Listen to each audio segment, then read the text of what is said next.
Salut à toutes et à tous et bienvenue dans cette nouvelle vidéo de YouNdev. Et cette semaine, je vais vous lancer un challenge. D'après vous, combien de fichiers faut-il pour créer une petite application Symfony?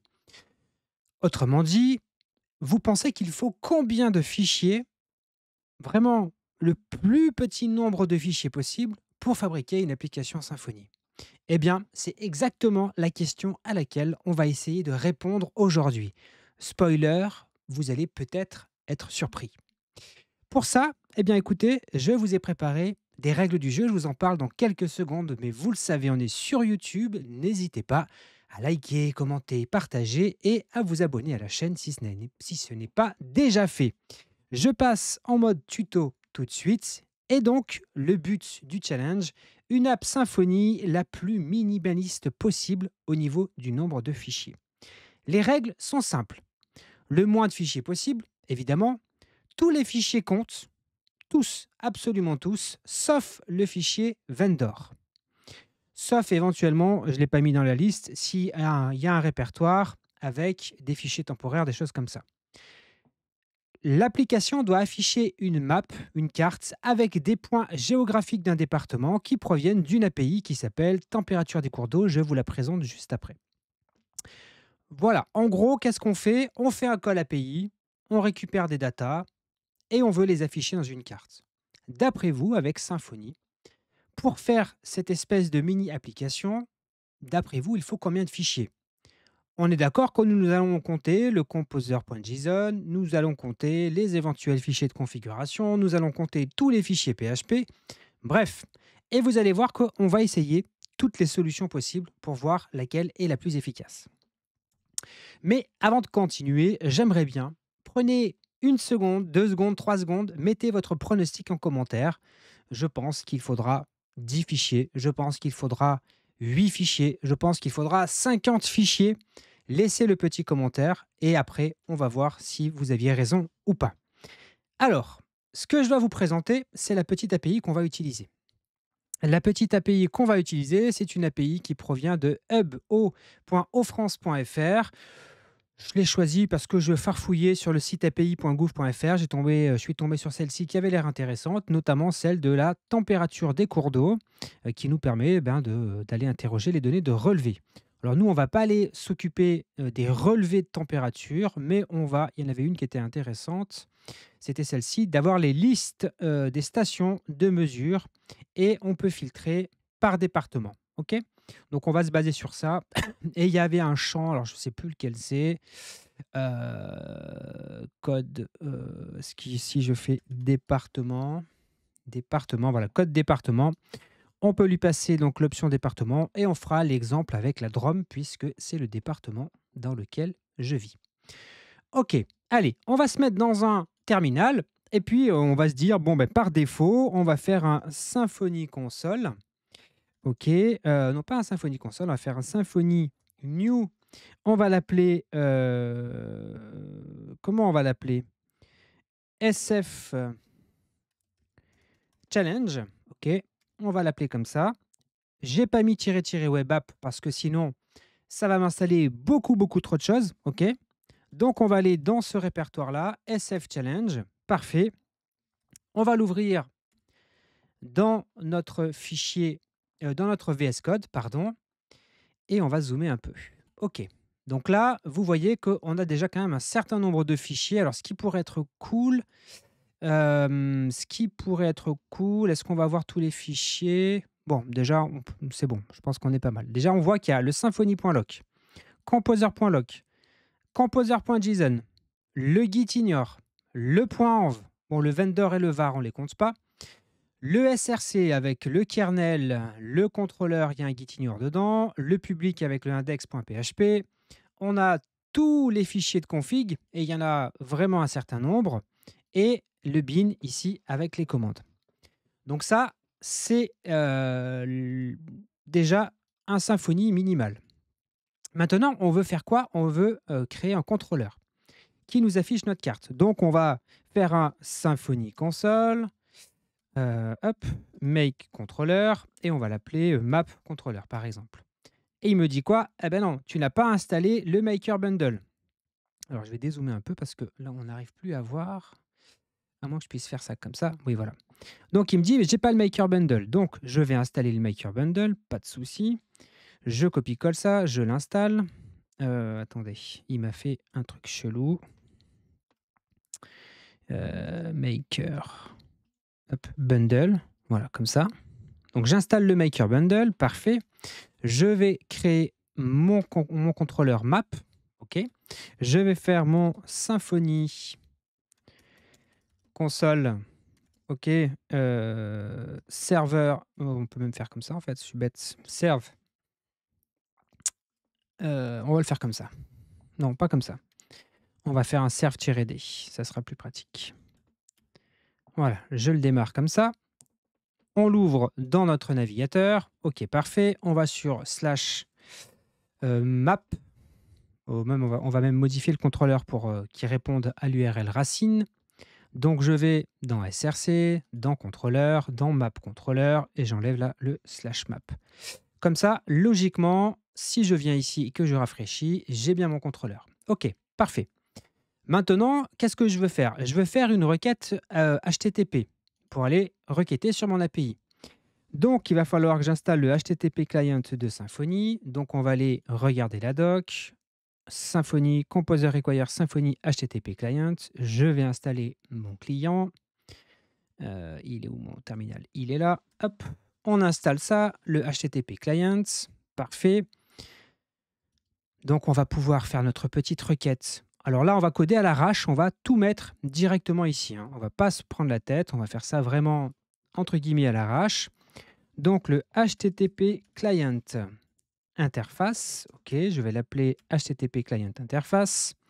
On va aller stocker ça dans un truc qu'on va appeler response, OK, et on va faire notre requête. Ici, HTTP client request, nous c'est une requête get, effectivement. Et puis là, alors lui, il m'a mis une URL, je ne sais pas ce qu'il m'a mis. Hop, on va se mettre comme ça. Et j'ai préparé de mon côté l'URL pour mon département. Hop, je vais le mettre ici. Ça, c'est pas très important. Voilà. Je lui dis de me retourner le département 26. Les 20 premiers, on va pas aller plus loin. Et au format JSON. Je ferme ça ici. Parfait. Je ferme ma request, petit point virgule. OK. Et là, ce qu'on pourrait se faire dans un premier temps, c'est retourner la réponse directement comme ça. Voilà. Donc là, logiquement, au format JSON, si je rafraîchis ici, je devrais avoir le résultat parfait de l'API. OK. Donc là, ça marche. Maintenant, je veux rendre ça au format Twig. Donc, il faut que j'installe Twig. Donc, Twig, component, Symfony. Il faut qu'on vienne installer... alors, c'est pas Twig Component, on va marquer juste Twig. Twig Bundle, j'imagine. Bundle. Voilà, Twig Bundle Components, parce que dans la version qu'on a installée de Symfony, c'est minimaliste. Je l'installe comme ça. Voilà, j'installe Twig. Parfait. Et on va faire notre petit render. On vient dans notre contrôleur ici. On va faire un this render. Et on va lui dire, très bien, tu vas utiliser le map/index.html.twig qui n'existe pas, donc on va se le créer tout de suite. Dossier, on va le créer là, map, et on va faire index.html.twig. Ah, attendez, ça je suis dans le nom du répertoire, ça ne va pas le faire. On va se créer un fichier index.html.twig ici. Voilà, parfait. Ça, c'est good. Et on va se mettre un petit bout de template dans notre Twig. J'ai préparé un template tout simple. Voilà, je vais le copier-coller ici. Qu'est-ce que je fais ici? En fait, j'importe ici directement Leaflet, qui est un outil de map. OK, je lui crée, il peut occuper toute la place, etc., etc. Je positionne les longitudes, la disposition longitude, latitude, longitude. Et surtout, ce qui va être important, c'est que je vais lui passer les données. OK, ici, data. Je lui dis que c'est encodé en JSON, que tu le prends en raw. Bon, bref. En gros, je ne rentre pas dans le détail ici. C'est un petit bout de Twig, hein, tout simplement, pour exploiter les données. Ce qui veut donc dire qu'ici, je lui envoie bien les datas. et il va pouvoir les exploiter. Alors je crois qu'il y a un petit, twist quand même, c'est qu'en fait lui, il me les envoie dans un tableau qui s'appelle «data» comme ça, voilà. Et donc là, si je rafraîchis ma page, logiquement, je devrais avoir une carte. Ah oui, et lui, il est censé retourner un JSON response et là, nous, on renvoie une response tout court. Donc ça peut pas marcher. Voilà, on va répondre une response tout court et là, si je rafraîchis, j'ai ma carte, parfait, de la DROM avec les points de relevé de température. Donc ça fonctionne. Si je clique, j'ai bien les petites infos, la commune, le département, l'altitude et le plus d'infos qui me renvoie vers la page web de la station de mesure. Parfait. Donc là, c'est top. Ça fonctionne, mais regardez, si on liste tous les fichiers qu'il y a dans notre projet, il y en a vraiment, vraiment, vraiment, vraiment beaucoup. On a ici un fichier. Dans config, on en a plein, plein, plein. 4. Route, qu'on en est à 5, 6, 7, 8, 9, 10 fichiers. 11 fichiers. 12, 13, 14 fichiers. 15, 16 fichiers. 17, 18, 19, 20 et 21 fichiers. 21 fichiers, mesdames et messieurs, pour juste faire une requête HTTP et afficher ensuite une petite carte avec des balises sur la carte. C'est beaucoup trop et il faudrait qu'on puisse faire mieux. Et on va pouvoir faire mieux. On va pouvoir faire mieux pourquoi? Vous allez voir qu'on va pouvoir le faire en, allez, en 2 fichiers. C'est ça l'objectif. On va le faire en 2 fichiers. Parce que sur Symfony, vous avez quelque chose qui s'appelle le micro-kernel trait. Qui vous permet de faire quoi? Eh bien, qui vous permet d'inclure le kernel de Symfony et de l'utiliser directement dans un seul fichier sans avoir tout le système de Symfony habituel. Il vous donne même l'exemple ici pour fabriquer un single file Symfony application. Donc, on va essayer de voir si on est capable de faire ça comme ça. Donc, qu'est-ce qu'on va se faire ici? Eh bien, on va tout supprimer. On supprime tout, voilà, le projet. Donc, dans mon VS Code, c'est tout vide. Voilà, je peux fermer tous les fichiers. Il n'y a plus aucun fichier. Voilà, il y a ces deux-là. Mais on va les supprimer aussi. On n'en veut plus. Parfait. On a un repository qui est vide. Voilà, il y a tout ça. Si tu veux, on peut en rajouter ça. Blablabla. Hop, on rajoute ça. C'est juste pour qu'on ne soit pas embêté par le nombre de fichiers ici. Donc, on va suivre un petit peu la documentation qui nous propose d'installer dans un répertoire vide Composer Symfony Framework Bundle et Symfony Runtime. Donc, on va exécuter cette petite commande directement dans notre terminal. Il manque le require. Donc là, la doc, d'ailleurs, il y a une petite PR à faire pour leur demander de rajouter le require. Comme ça, on peut copier-coller directement la commande. Donc là, il va nous installer tout ce qu'il y a besoin. Il nous demande si on veut activer le Allow plugin dans Composer. On va mettre Yes. Et là, il a installé tout ce qu'il faut. Donc là, si on va dans notre projet, qu'est-ce qu'on a? On a le vendor, mais on a dit qu'il ne comptait pas. Et on a un composer.json et on a un composer.lock. On va pouvoir faire l'impasse du composer.lock. Il ne va pas être nécessaire. Dans la vraie vie, évidemment, tout ce que je vous montre là n'est pas à utiliser dans la vraie vie, bien sûr. Donc, composer.lock, on le supprime. On n'en aura pas besoin. Vendor, alors là, il va nous embêter ici parce qu'il va tout compter, les fichiers qu'il y a dans Vendor. Mais on a dit qu'on ne comptait pas les vendors. Donc là, on a un fichier. Maintenant, comment est-ce qu'on va faire? Eh bien, allez, on va se créer un premier fichier qu'on va appeler index.html.twig. Index.php. Dans ce fichier, eh bien, c'est pas compliqué, on n'a pas grand-chose à faire. On a un petit peu de code à mettre ici et on va pouvoir mettre notre logique. Donc là, moi, ce que j'ai fait, c'est que j'ai préparé le fichier. Donc, je vais vous le mettre ici. Hop, je le mets ici. Donc, c'est ni plus ni moins que ce qu'il y a dans la documentation. Bon, là, il faut juste qu'on installe HTTP Client et Twig. Donc, on va aller installer HTTP Client. Voilà. On va installer Twig, comme tout à l'heure. Voilà, parfait. Pour le moment, on n'a toujours que Alors, le point .loc, il revient à chaque fois, mais on va le virer. On n'a toujours que 2 fichiers, le composer.json et le index.php. Dans le index.php, on est vraiment exactement comme tout à l'heure. Ici, je vais faire la requête sur l'API en question. Parfait. Petite subtilité, vu qu'on n'est pas dans un Symfony complet qui est prêt à l'usage, ici, on va préparer le moteur de rendu Twig. Donc là, on lui dit, tiens, ton système de chargement de fichiers Twig, il se trouve dans le répertoire racine dans lequel tu te trouves. Donc, si on a des fichiers Twig à mettre, on va les mettre à la racine.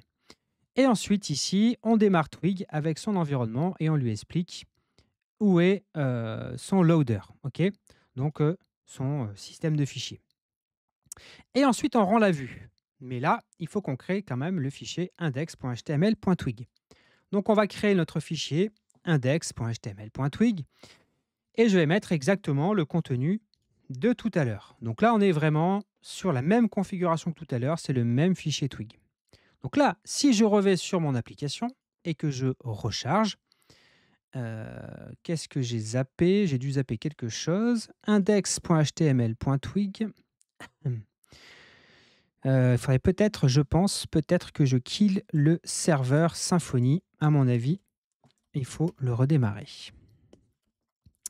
On va juste faire comme ça. Et là, pour le coup, on va le démarrer juste comme ça. Voilà. Je pense qu'il fallait le redémarrer. Il y a beaucoup de choses qui ont changé entre-temps. Parfait. Donc là, on a bien, encore une fois, notre application qui fonctionne. Et vous avez vu qu'on est déjà, il ne nous reste plus que 3 fichiers ici. Donc, 3 fichiers, c'est pas mal, mais peut-être qu'on pourrait faire encore mieux. On pourrait faire mieux si on virait complètement le index.html.twig.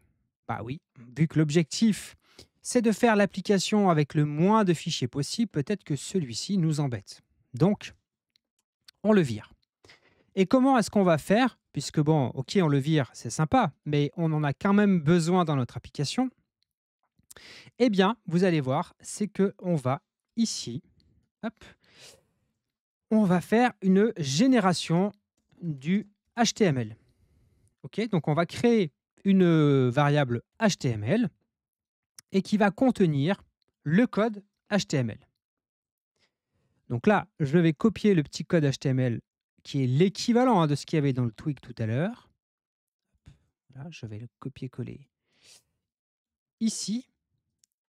Est-ce qu'il y a bien tout ce qu'il faut? Oui, il y a bien tout ce qu'il faut ici. Donc là, j'ai le HTML. OK. C'est exactement le même que tout à l'heure. La seule différence, vous voyez, c'est ici, j'envoie les datas. Alors moi, j'avais mis response, mais on va l'appeler. On va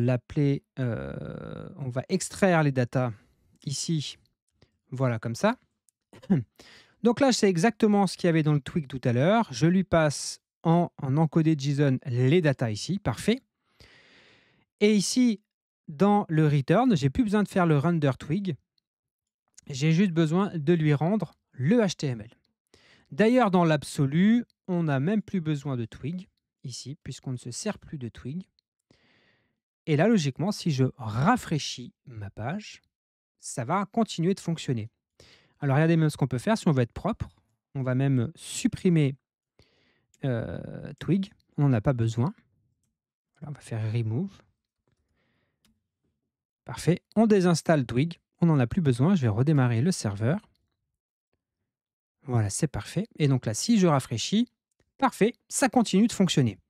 Et regardez bien, si on vire le point .loc dont on n'a pas besoin, que je garde que le index.php et allez, le composer.json, on pourrait même se dire que l'application, une fois déployée en prod, quand elle est en run, on n'a même plus besoin du composer.json. Donc, on peut même supprimer le composer.json et ne garder plus que le index.php. Et si je viens ici et que je rafraîchis, eh bien, ça continue de fonctionner. Eh bien oui, avec un seul fichier, bien sûr, on ne tient pas compte du var et du vendor, parce que ça, ce sont vraiment des répertoires qui sont jetables, entre guillemets. On est capable d'avoir une mini-application Symfony qui tient dans un seul fichier PHP. Et ça, c'est rendu possible grâce, eh bien, ce que je vous disais tout à l'heure, le micro-kernel tray. Donc là, évidemment, l'exemple n'est pas un exemple à suivre dans la vraie vie parce qu'on n'a pas du tout séparer les fonctionnalités dans un seul et même, une même fonction. On fait des appels HTTP, on dure du HTML. Bref, c'est vraiment pas quelque chose à faire. Mais comme vous le voyez, pour l'expérience, je trouve que c'était quand même assez rigolo de se dire qu'en un seul fichier PHP, finalement, eh bien, c'est possible de faire fonctionner une application. Maintenant, ce qui va être intéressant, c'est de voir si vous aviez fait un bon pronostic. Donc, je suis très curieux que vous veniez maintenant dans les commentaires YouTube nous dire si eh bien, votre pronostic était bon ou si il n'était pas bon. Je serais très curieux aussi de voir si ça vous ouvre quelques idées, ok? Parce que, ok, là, on l'a fait pour l'amusement, pour l'expérience, pour l'expérimentation, très bien. Mais ça peut avoir de vrais usages pour des choses qui n'ont pas besoin d'embarquer la totalité de Symfony, pour des choses à des usages très très spécifiques. Je trouve que ça peut avoir du sens d'avoir quelque chose d'extrêmement simple, un fichier, tout est là. Et il y a des cas où ça peut avoir son cas d'utilisation. Donc, venez nous dire dans les commentaires si, bien, si ça vous a ouvert quelques possibilités. Je trouve, moi, personnellement, que c'est super intéressant. Alors, j'ai découvert ça, honnêtement, j'avais jamais pris le temps de m'intéresser à ça. J'avais déjà vu passer le micro-kernel trait. J'avais jamais pris le temps de l'explorer. Et je m'y suis intéressé pourquoi? Je vais vous repartager l'écran parce que dans les nouveautés de Symfony 7.2, il y a eu des améliorations justement sur la question. Et donc, c'est justement en m'intéressant à ça que je suis venu explorer ça. Je me suis dit que il y avait quelque chose à vous montrer sous la forme d'un petit challenge un petit peu sympa de se dire, allez, combien de fichiers faut-il minimum pour faire fonctionner une application Symfony? Et on l'a vu, la réponse, c'est un fichier. Un fichier et on peut faire une application Symfony. Voilà, dites-moi ce que vous en avez pensé dans les commentaires. Je serais très curieux d'avoir votre retour sur cette petite expérimentation. C'est une vidéo un peu plus légère que d'habitude, mais c'est bien aussi de temps en temps, je trouve, de s'amuser avec les limites et les possibilités de Symfony. On peut des fois faire des choses un peu en dehors des clous. Évidemment, ce que je vous ai montré là, de mettre le HTML directement dedans, ne faites pas ça en production. C'est vraiment pas l'objectif. Là, c'est vraiment pour s'amuser, pour tirer un peu sur les ficelles, pour s'amuser. Bon, bah écoutez, j'espère que cette vidéo vous a plu et je vous donne rendez-vous la semaine prochaine pour une nouvelle vidéo. Salut!